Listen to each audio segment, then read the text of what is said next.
Quella è una legge regionale, leggeremo la sentenza, dopodiché daremo adempimento alla sentenza. Le posso solo dire questo in questa fase, visto e considerato che ancora la sentenza all'ufficio legale non ha letto. Cercheremo di capire anche quali saranno le fasi nella gestione di tutta questa partita e la legge va applicata. Del resto stiamo parlando di una sentenza che ha valorato che la legge regionale è corretta. Così il presidente della regione Veneto Luca Zaia in merito alla sentenza del Consiglio di Stato che ha dichiarato legittima la richiesta di referendum per la separazione di Venezia e Mestre. La notizia ha immediatamente riacceso il dibattito attorno a un tema che oramai agita periodicamente la vita politica cittadina dal 1979.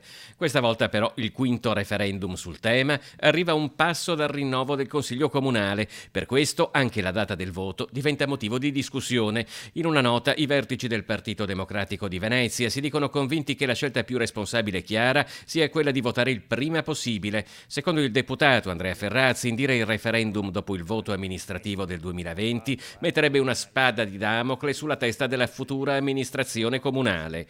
Urne il prima possibile anche per il Movimento 5 Stelle. La capogruppo in regione Erika Baldin saluta con favore una sentenza del Consiglio di Stato che afferma i principi della democrazia diretta. Il Movimento 5 Stelle comunque, almeno per il momento, non ha dato indicazioni di voto. Io credo che questo sia il quinto referendum, 4 volte è stato detto di no e la conoscete molto bene, quella che è la nostra posizione. Noi pensiamo che la separazione in 2 comuni sia un danno per le 2 città, perché le 2 città, come dicevo, sono intimamente connesse, ma storicamente intimamente connesse ed è una complessità che è unica.